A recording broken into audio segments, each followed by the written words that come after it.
Thank you for joining me for another Quick Hits conversation. I'm Dr. Robyn. With me today, I have Brandon Mahoney, Greg Gurev, and Doreen McGettigan. I would like to ask the question, how do you professionally decline an invitation? Greg, can you kick us off? I'd be happy to. So I always look at first the intent. Why am I declining? Am I declining because I really have no intent to ever want to meet this person or participate in this activity? That's one decision path. Or is it really just because it's not an opportune time or I have a scheduling conflict? So I think to start with, let's say I really don't want to meet this person. Maybe it's something that comes in on LinkedIn or what have you. I'll just gently say that I'm not interested and would prefer to not meet, but wish them well and really leave it at that. So honesty is the best policy. I always want to be straightforward with people, but be sensitive and not hurt their feelings. Now, if it's for the other reason, which is just you're jammed up, you can't think about meeting other people right now, whatever. And I had an incident like this yesterday with somebody that I know very well, and I said, "Hey, I'd still love to meet with you, but I can't think about it for a couple months. Can we take a rain check? Can I take a rain check on this, and maybe can we look to April and we can pencil in something now for April?" Which is exactly what we did. He sent me an invite, says penciling in this date, and that's how it works. To me, there are so many variables, right? I mean, there's so many different kinds of invitations that you can receive professionally and personally.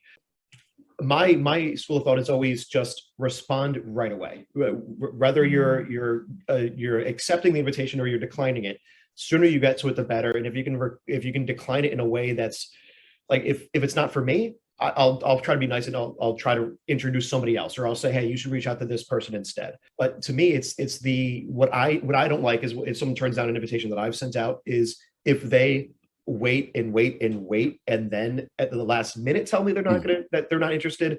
That bothers me. So I try to be courteous and at the very least respond as soon as I can to them. That makes sense. Doreen, what about you?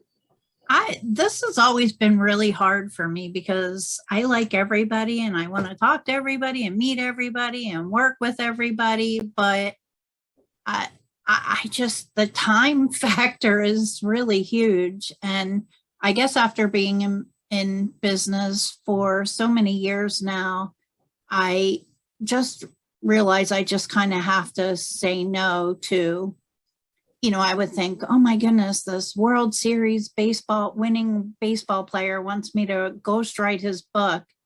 And I meet with him twice and he's an absolute jerk. And I have to stop and think, do I really want to spend 7 months with this person, like working like so closely? And I just have to say no. And then I just have to say, I'm really sorry. I wish you the best. We're just not like really a good fit. Or I chicken out and say, I'm really booked for the next year. Call me in a year and I'll, put you on my waiting list or whatever. So it's hard. And with the homeless shelter, it's really difficult also because everybody wants to do something. Everybody wants to help, but people will bring us like their old curtains from 1960. And, it's just not helpful, but you don't want to say no to somebody that honestly wants to help. But then again, we end up throwing all this stuff out and dumpsters are very expensive. I had an invitation yesterday for something that was just not a good fit for me at all. And it frustrated me some because if they had done even the tiny ittiest bit of research, they would have realized I'm not a good fit. I'm not their target market. And sometimes with things like that, I'll just ignore them, whether they're email or LinkedIn messages. I'm like, you didn't do any work. Why should I do the work of responding to you? But then what I find is sometimes like they keep hounding and I'm like, this is ridiculous. So then I just say something like, I'm really not a good fit for you. And if they keep doing it after that, then I start pointing out, no, I do not need you to help me write a book. I've written 3 of them. No, I don't need you to help me get a TEDx talk. I've already done one. Like, I start making it really apparent that you're wasting your time. But sometimes I feel like I'm being mean, but also don't hound me. I would view it more so that you're helping teach them. You're helping guide them, right? So when I used to feel like it was rude of me when someone would reach out to me from a sales perspective, and I would look at it and be like, wow, this is a horrible outreach. I would be like, hey, I would recommend X, Y, and Z. Maybe look at my profile, and you would know that I'd have nothing to do with this. I would always send the email out thinking, I feel like a jerk, but I'm hoping once they read it and after they get upset with me for it, they realize he's probably right. I should have looked at their LinkedIn profile first. I should have done a little bit of research before I sent them this. This really has nothing to do with what he's doing. So yeah, I would consider that being a good coach in providing guidance. I think the research is key now, really looking into somebody and trying to get to know as much as you can about them before you make that decision. That was a hard lesson for me to learn. It's getting easier. Because when you get those obvious blanket shotgun effect pitches, at what point do you say, hey, don't send this to me? And at what point do you just delete it because it's obvious that they're not sending it to you personally? So those are immediate. If I've even received emails where they still have the enter first name, and they put that out, and then I get an apology for that. And to me, that's immediately like to my spam folder, like deleted, no interest. If they reach out to me directly, that it's very noticeable. It's to me directly. I'm usually courteous. I respond. If it's a generalized, definitely not to me. I figured there's probably 100,000 other people getting this email. They can respond. I'm not bothering with it. I think, if it is an email from a person, that it may be from a template, but they're still sending it to you in a way that's individual. I try the golden rule and treat them as I'd want to be treated, doing the same job. And I will take the time and say, hey, I'm not interested, or I'm not the right person in the company. This is the person you want to talk to. And then tell them a little bit about like, hey, I get a lot of this for payroll and benefits. And I'll say, we just signed a new contract. We're going to at least have it for 2 to 3 years.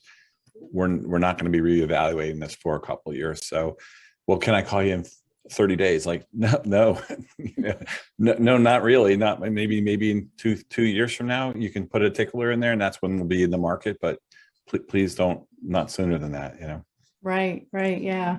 And what about if you get an invitation to do some kind of, whether it's a speaking event or attending some kind of event where it is to you, they are interested in you, but maybe you aren't interested in doing that. How do you say professionally without burning a bridge, no, thank you? I guess that, if it was the worst case where I didn't feel comfortable enough just saying it's not for me, I would say that I have something already on my calendar and I'm sorry, can't help out. And if you do that a couple of times, they'll probably stop asking. It's like friends, they ask you to go to a party and you keep saying no, they'll stop asking. I like to be honest in those kind of situations, friends and parties specifically, although I haven't been anywhere to a party in 2 years. Thank you, COVID. But when it comes to there's one email I get every single year from somebody who says, hey, we're interested in having you be a speaker. And every year she's actually soliciting me to attend the event, like to pay to attend, not to be a speaker. And I've multiple times pointed out, hey, look, you do this every year and it's bait and switch. It's not cool to stop doing it. And she has yet. So I finally just had to put her to my junk because I'm like, that's not cool. I'm not okay with that.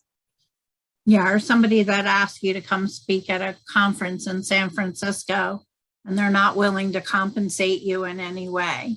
Like they just expect you to come out, fly out there, stay in a hotel and speak 3 times for 3 days. For not even a meal. Right. Right. No. Sorry, can't do it. Those kind of things you have to be able to professionally say no as well. If someone's asking you to do stuff for free or even pay to speak. So I've actually got a template now that I just copy and paste where I don't pay to give away my content. Thank you for thinking of me, kind of thing. So I think that kind of recognizing where are your boundaries and what's important to you, and then being able to articulate them in a professional way. And some people are going to be offended, and that just has to be okay sometimes, I think. Well, that is our 10 minutes. So I'm going to cut us off there. Thank you so much for having this conversation with me about how to professionally turn down an invitation. And I appreciate that you didn't turn down my invitation to be here. I look forward to talking to you each I'm real busy next week. Right, busy. Can't do it. Thanks so much. I'll talk to you all real soon.